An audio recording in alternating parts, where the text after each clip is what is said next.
Hello good evening friends. I hope कि आप मेरी सारी वीडियोस अच्छे से देखते होंगे। थोड़ा सा प्रेजेंट इंडेफिनिट को लेकर लोगों को काफ़ी कन्फ्यूज़न होता है। टेंसेस का जो पहला टेंस होता है टेंसेस चैप्टर का, वो प्रेजेंट इंडेफिनिट होता है, बट अनफॉर्चुनेटली उसको उस तरह से नहीं पढ़ाया जाता। इंस्टीट्यूट्स में लोग नहीं पढ़ाते हैं, टीचर नहीं पढ़ाते हैं, किताबों में नहीं दिया होता उस तरह से जो होना चाहिए। आमतौर पे आपको प्रेजेंट इंडेफिनिट कुछ इस टोन में मिलेगा कि जिन सेंटेंसेस के लास्ट में ता है, ते है, ती है आता है, वो प्रेजेंट इंडेफिनिट होते हैं।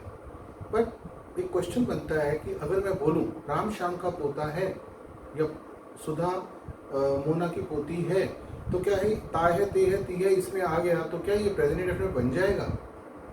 नहीं बन सकता। क्यों नहीं बन सकता? क्योंकि इसमें एक्शन ही नहीं है। उसी तरह से अगर मैं बोलूँ मोना इस भारी मेज को उठा सकती है, तो लास्ट में ती है आ गया, क्या आप ये प्रेजेंट इंडेफिनिट बन जाएगा? क्योंकि हमें तो यही बताया गया ता है, ते है, ती है से खत्म होने वाले सेंटेंसेस प्रेजेंट इंडेफिनिट बनते हैं। ये भी नहीं बन सकता, क्योंकि इसमें कैन मोडाल का यूज़ होगा जो कि टेंसेस का पार्ट नहीं है। तो इसका मतलब ये हुआ कोई ऐसी चीज़ है जिसके बारे में हमें कभी किसी ने समझाया नहीं है, बताया नहीं है। तो आज मैं आपको प्रेजेंट इंडेफिनिट को एक नए नज़रिए से समझाता हूँ। सबसे पहले तो इंडेफिनिट की स्पेलिंग की तरफ आप ध्यान दीजिए। ये इंडेफिनिट होता है, नेट नहीं होता। कई लोग उसको बोलते भी गलत हैं और लिखते भी गलत हैं। वो लोग NATE कर देते हैं जबकि वो NITE है। उसके बाद प्रेजेंट इंडेफिनिट टेंस कब यूज़ करना है, 3 बातें मैंने लिखी हैं। अगर आप अलग अलग किताबें उठा के देखेंगे या नेट पर और यूट्यूब वीडियोस देखेंगे तो आपको बहुत सारी चीज़ें दिखाई देंगी। आपको परेशान होने की ज़रूरत नहीं है। देखिए, एक चीज़ को कई तरीके से बोला जाता है। एक चीज़ अगर इसमें आएगी तो वो किसी दूसरे में आ सकती है, पर मैंने उन बातों को लिया है जिनको बोलने के लिए आपको इन तरीकों का ही इसका ही इस्तेमाल करना पड़ेगा। अगर जिसको प्रेजेंट इंडेफिनिट नहीं आता तो ये बातें कहना उसके लिए काफ़ी मुश्किल हो जाएगा। तो आप उन चीज़ों की तरफ ध्यान दीजिए जो मैं अभी आपको बताने जा रहा हूँ। सबसे पहले है प्रेजेंट हैबिट्स। हैबिट्स की अगर मैं बात करूँ तो मोटे तौर पे हम उसको 3 कैटेगरीज में बांट सकते हैं।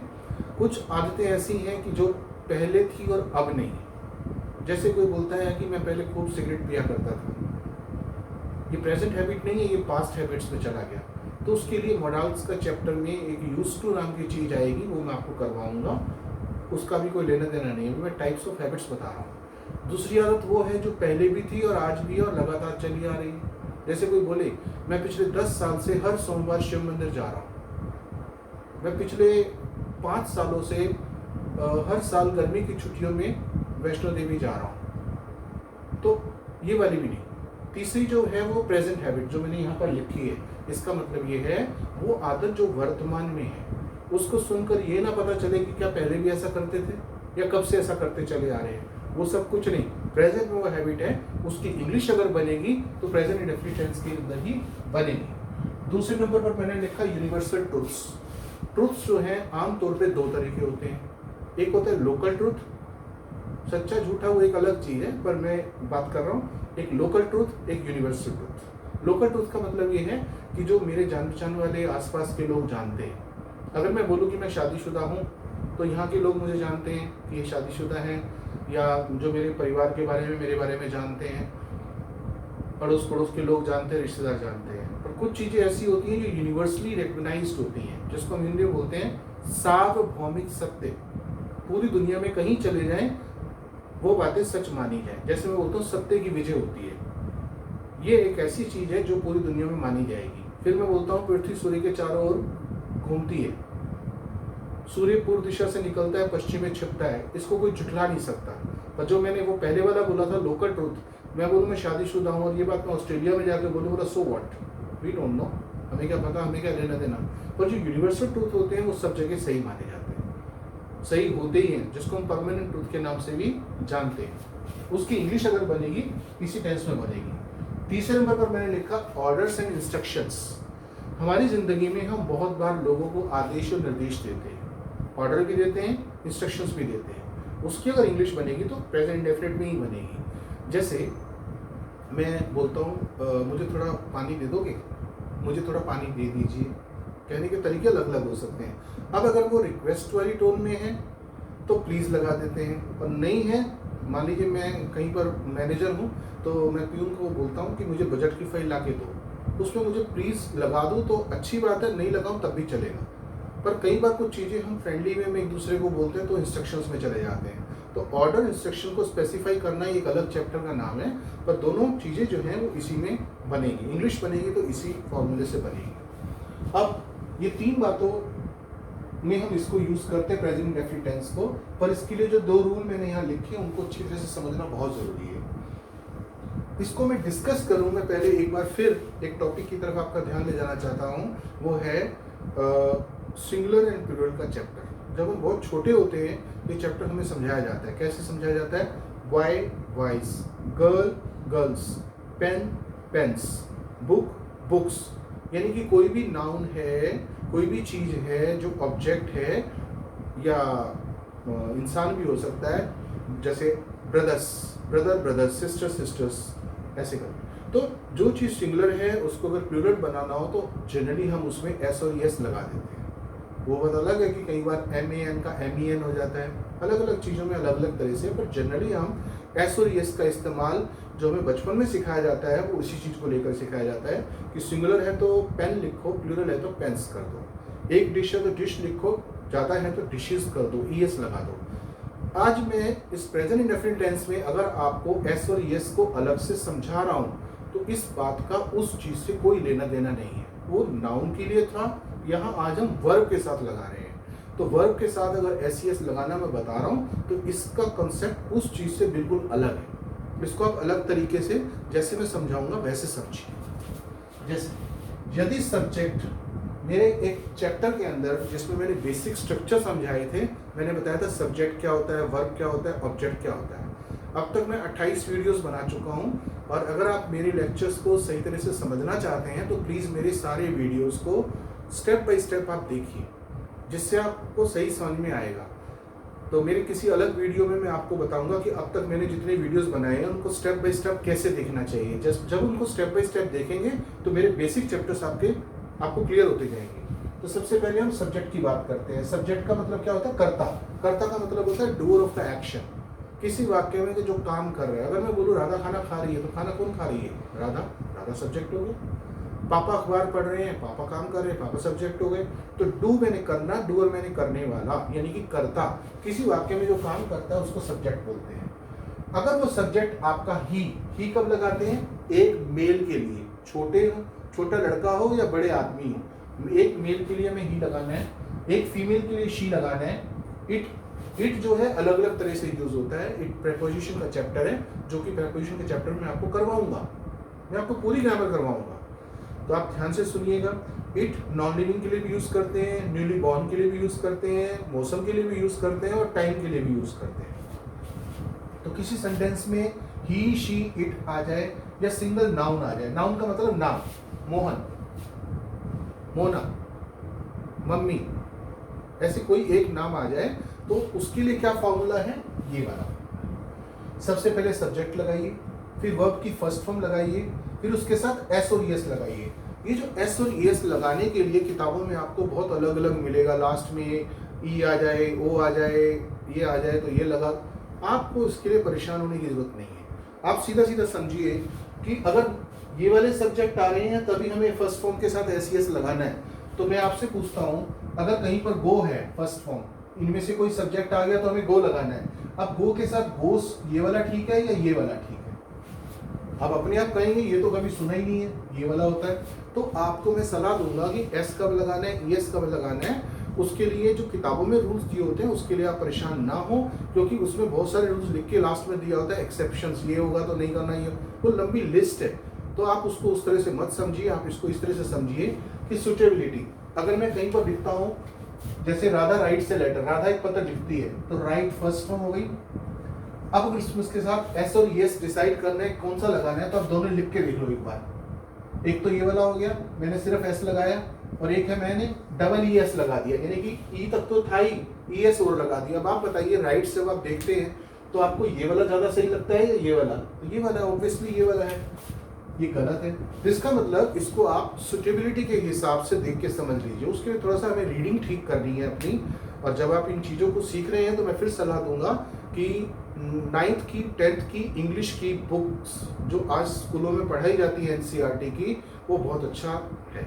अखबार वाला ठीक है अगर आप न्यूज़पेपर वगैरह पढ़ते हैं, पर मैं सलाह दूंगा कि कुछ और वीडियोस देखने के बाद जब ग्रामर आपकी ठीक हो चुकी होगी तब आप अगर अखबार पढ़ेंगे तो आपको फ़ायदा देगा। अभी आपको कन्फ्यूज़न ज़्यादा होगा अगर इंग्लिश का अखबार अब पढ़ते हैं तो। उसके पीछे कारण ये है कि जैसे मैं बोलता हूँ हेल्पिंग ऑफ इज़, अब हेल्पिंग ऑफ इज़ के बाद कभी तो आपको ऐसे मिलेगा Ram is a good boy, फिर मिलेगा आपको Ram is going to school, फिर बोलूँगा राम इज़ टू गो।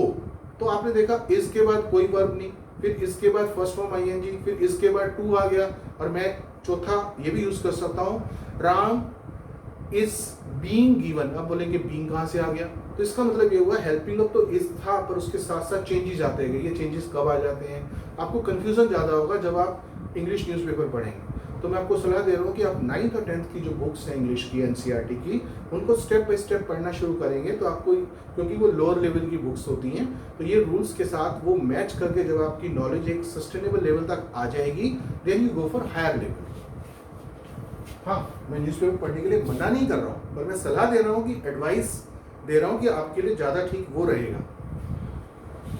ये फर्स्ट फॉर्म वाला हो गया, एस लगा के ऑब्जेक्ट टाइम एडिशन। अब ये ऑब्जेक्ट आ गया। मैंने अपने बेसिक वीडियो के अंदर जिसमें मैंने सेंटेंस का स्ट्रक्चर बताया था, मैंने बहुत क्लियर किया कि ऑब्जेक्ट क्या चीज़ होती है। उसमें मैंने समझाया था आपको action is for what, action किस चीज़ के लिए हो रहा है। एक सेंटेंस के अंदर ज़्यादा ऑब्जेक्ट हो सकते हैं, पर आपको सिलेक्ट करना है कि ज़्यादा रिलेट कौन सा करता है वर्ब को देखते हुए, उसकी रिक्वायरमेंट को देखते हुए। मेरी वो वीडियो देखेंगे तो आपको बहुत अच्छे से क्लियर हो जाएगा। ऑब्जेक्ट, फिर टाइम, और फिर रिमेनिंग थिंग्स यानी कि एडिशनल इंफॉर्मेशन। ये सारा स्ट्रक्चर मैंने उस वीडियो में समझाया हुआ है। आप मुझे बजट की फाइल दे दो, ये एग्जांपल है ऑर्डर्स एंड इंस्ट्रक्शंस का। अगर मैं किसी को बोलूं आप मुझे बजट की फाइल दे दो, आप कृपया करके मुझे बजट की फाइल दे दो, दोनों ऑर्डर्स और इंस्ट्रक्शंस के पार्ट है। तो इंग्लिश कैसे बनेगी, पहले इसका डिस्ट्रीब्यूशन देखिए। आप हो गया सब्जेक्ट, वर्ब हो गया दे दो, क्या दे दो, बजट की फाइल, ऑब्जेक्ट किसको दे दो, मुझे। अब देखा जाए तो इसमें मुझे भी ऑब्जेक्ट है और बजट की फाइल भी ऑब्जेक्ट है। एक जो ज़्यादा इंपॉर्टेंट लगे आप उसको मेन ऑब्जेक्ट मान लीजिए, दूसरे वाले को सेकेंड ऑब्जेक्ट, या उसका दूसरा नाम मैं बता चुका हूँ एडिशनल इंफॉर्मेशन। यानी कि एक सेंटेंस में एक बार जो ऑब्जेक्ट आपको इंपॉर्टेंट लगे वो तो ऑब्जेक्ट हो गया, जो दूसरा ऑब्जेक्ट है उसका नाम सेकेंड ऑब्जेक्ट भी हो सकता है, एडिशनल इंफॉर्मेशन भी हो सकता है, रिमेनिंग आइटम्स भी हो सकता है। जो मर्जी समझ लीजिए, नाम में कुछ नहीं है, पर उसकी जो जगह है वो उसके बाद आएगी, लास्ट में आएगी। तो आप यू दे दो, वर्ब सब्जेक्ट, वर्ब की फर्स्ट फॉर्म। अब ये जो एग्जांपल है ये देखा जाए तो इस रूल को दिखा रहा है। I you we they plural noun names होगा तो हमें क्या करना है, सब्जेक्ट के साथ फर्स्ट फॉर्म लगानी है, एस नहीं लगाना। आपकी इंग्लिश होगी यू, यू है इधर, इसका मतलब ये हुआ कि इसके साथ सिर्फ हमें फर्स्ट फॉर्म लगानी है, एस का कोई लेना देना नहीं है। तभी मैंने लिख दिया you give me budget file. आप इसको ऐसे भी बना सकते थे, you give budget file to me, you give budget file to me, दोनों तरह से बन सकता है, दोनों सही। दूसरा है मोना कार से रोज ऑफिस जाती है, ये हो गया प्रेजेंट हैबिट्स। ये सेंटेंस हो गया आपका प्रेजेंट हैबिट्स को लेकर। मोना कार से रोज ऑफिस जाती है, सब्जेक्ट हो गया मोना, मोना जाती है वर्ब। तो अब मोना सिंगल नेम है, सिंगल नेम है तो हमने ये वाला फॉर्मूला लगाना है, फर्स्ट फॉर्म के साथ एस। तो मैंने बोला था मोना गोज, अगर मैं सिर्फ GOS कर देता तो गलत हो जाएगा, तो GOES सुटेबिलिटी के हिसाब से कहा जाती है ऑफिस, गोज टू ऑफिस, रोज डेली, कैसे जाती है, कार से, एडिशनल इंफॉर्मेशन बाय कार। यहाँ पर एक फिर चीज़ समझने वाली है, जब भी आप किसी मोड ऑफ ट्रांसपोर्ट का नाम लेते हैं, पैदल, कार से, बाइक से, स्कूटर से, एरोप्लेन से, ट्रेन से, तो आपको बाय लगाना है। नेक्स्ट है पापा हर इतवार पैदल मंदिर जाते हैं, ये एग्जांपल भी प्रेजेंट हैबिट्स का है। तो father goes to temple daily by walk. Next है मैं रोज 2 कप कॉफी पीता हूँ, ये एग्जांपल भी प्रेजेंट हैबिट्स का है। I take 2 cups of coffee daily, सूर्य पूर्व दिशा से निकलता है, ये एग्जांपल जो है आपका यूनिवर्सल ट्रुथ का है। तो अभी मैंने आपको बताया था कि यूनिवर्सल ट्रूथ का मतलब परमानेंट ट्रूथ, जो बातें सदा हमेशा के लिए सही हैं, सत्य हैं। आप कहीं पे भी ब्रह्मांड में जाके बोलेंगे आपकी बात ठीक है। सूर्य पूर्व दिशा से निकलता है, ये वर्ब है। The sun rises in the east, यहाँ पर मैंने आर्टिकल द लगाया। ये एक आर्टिकल का चैप्टर है कि ए एंड द का इस्तेमाल हम कैसे करते हैं। मेरी फ्यूचर की जो वीडियोस बनाऊंगा उसमें से किसी एक में मैं आर्टिकल का चैप्टर अच्छे से समझाऊंगा। ये मैंने जो कुछ एग्जांपल्स लिए ये सिर्फ आपको समझाने के लिए थे, पर आप कोशिश कीजिए कि आप इसकी प्रैक्टिस करें और आप कमेंट्स में मुझसे कुछ भी जो चीज़ आपको डाउट है वो ज़रूर पूछिए। मुझे कुछ लोगों के फ़ोन भी आए हैं, मेरे कुछ स्टूडेंट्स जो अलग अलग शहरों में जा चुके हैं, वो जब उनको पता चला कि मैंने YouTube चैनल शुरू किया है तो वो मुझे फ़ोन कर अच्छी बात जो रिकमेंड कर रहे हैं, इंस्पायर कर रहे हैं, वो कर रहे हैं। साथ साथ मेरी कमियाँ, जैसे प्रेजेंट इंडेफिनिट जो मैंने पहले बताया था, मैंने बोर्ड पर कुछ नहीं लिखा था, तो उन्होंने मुझे रिक्वेस्ट की कि आप सर एक बार बोर्ड पे लिख के दोबारा समझा दीजिए, हमें ज़्यादा अच्छे समझ में आएगा। तो मेरा ये सलाह है, आप लोगों को झिझकने की ज़रूरत नहीं है। आप कोई भी हो, किसी भी एज ग्रुप से हो, आप you are free to tell me, मुझे फीडबैक दीजिए, रिव्यूज़ दीजिए। अगर काम अच्छा है तो लिखिए उसमें कमेंट्स में कि इट्स गुड। अगर अच्छा नहीं है तो आप बताइए आपको कमी किस चीज़ की लग रही है उसके अंदर, मैं उसको करेक्ट करने की कोशिश करूँगा। नंबर 2, आपको आने वाले टाइम में ग्रामर से किस टॉपिक का वीडियो चाहिए। अगर वो मेरे नेक्स्ट प्लान में होगा तो मैं आपको बता दूंगा कि 2 वीडियो के बाद आएगा, 3 के बाद आएगा, और अगर वो नहीं होगा तो मैं उसको पहले आपकी रिक्वायरमेंट के हिसाब से पहले बना लूँगा। मुझे इस चीज़ में कोई दिक्कत नहीं है, मैं आपकी हेल्प करने के लिए यहाँ पर इस प्लेटफॉर्म पे हूँ। सो आई होप कि आपको वीडियो ठीक लगेगी, समझ में आएगी। ना समझ में आए तो नीचे कमेंट्स में ज़रूर लिखिएगा, आए तब भी लिखिए, नहीं आएगा तब भी लिखिए।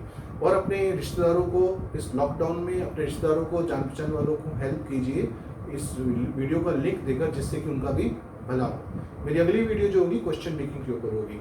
Thank you.